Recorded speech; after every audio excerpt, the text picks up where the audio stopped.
ordination for Christ more so.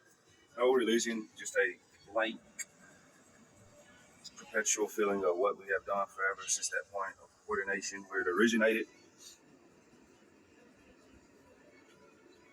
Everybody has their true definition more so within their own religious purpose of what ordination is. You have a lot to unfold, especially like the phallus part, the distortion within the fallacy of our religious, more so cultural religion.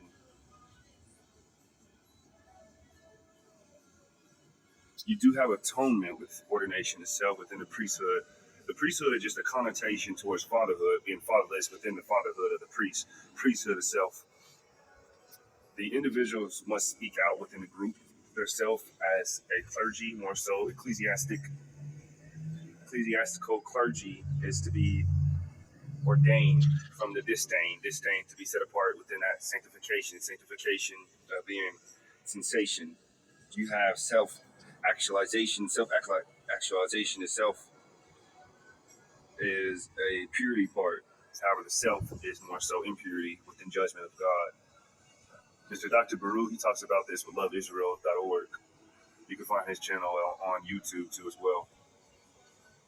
You have the denominational hierarchy within the ordinance of that ordination of being ordained from disdain, unworthiness.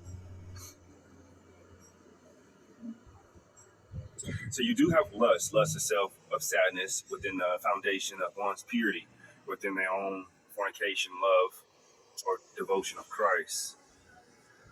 So back then they had D&C, which is a doctrine of government movement from the religious ritual.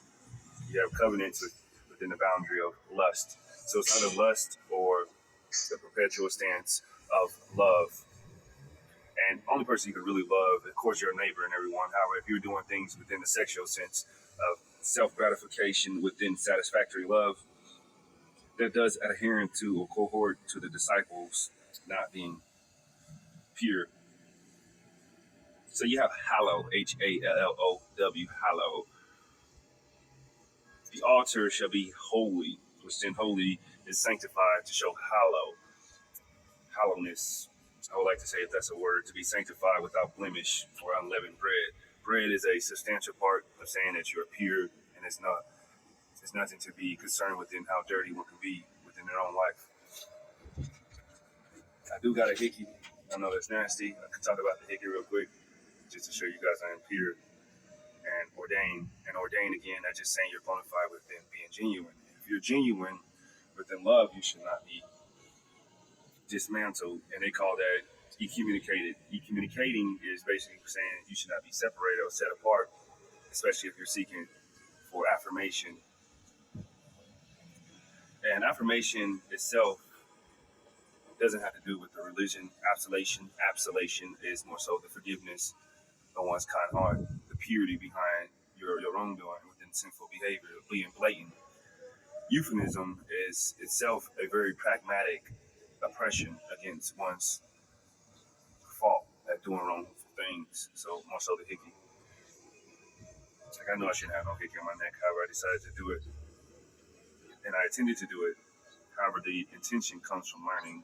And you can say it's inadvertent or not. However, inadvertently, regardless if it's intentionally done on accident or intentionally done within deliberate force of being mindful within that purpose of that conscious subliminal mindset. Everyone has a way of doing stuff. Like, I know I shouldn't even have this guy, he did it just to be even more pure.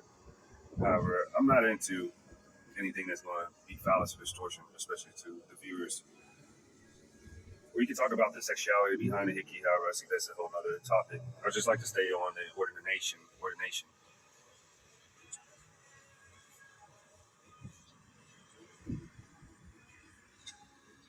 So back then, the clergy itself was a chronological standpoint that was cessation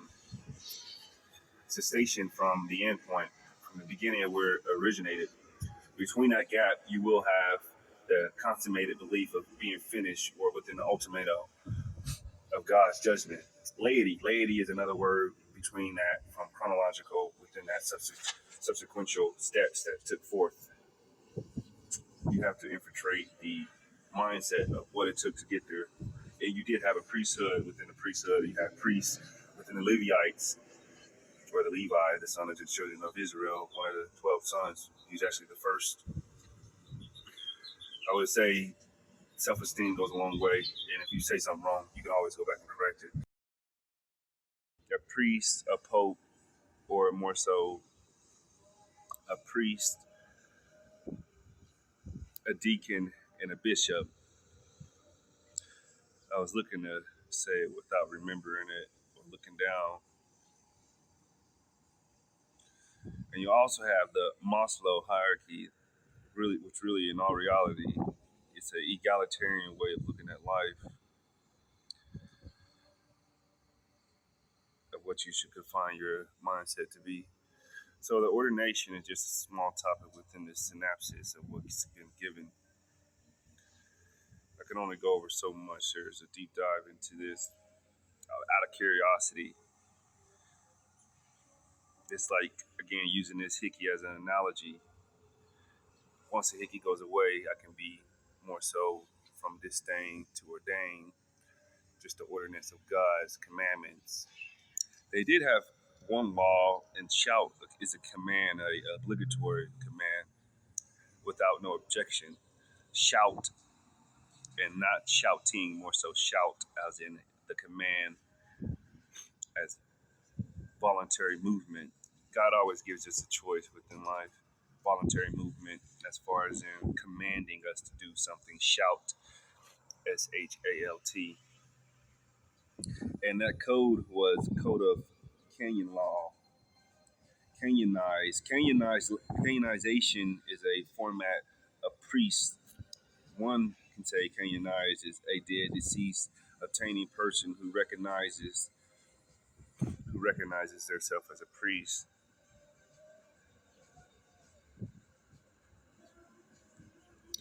Without any narcophilia being involved. So dealing with that, and then within the suicidal or genocidal, homicidal, the suicidal must be the most, I wouldn't say difficult or hard thing to do. It's an enterprise of what we can figure out together. The cool part about it all is like we have this mono in our head, and what's your mono and what's your only divine energy? It's a paradigm more so. It's like you have to understand your mantra in life within your purpose. So, and 7 is a good resemblance or indication of your purpose. That's what 7 means, your purpose of salvation, which that gets into the ordained sense.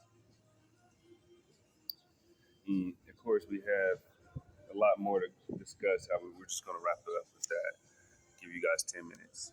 God bless.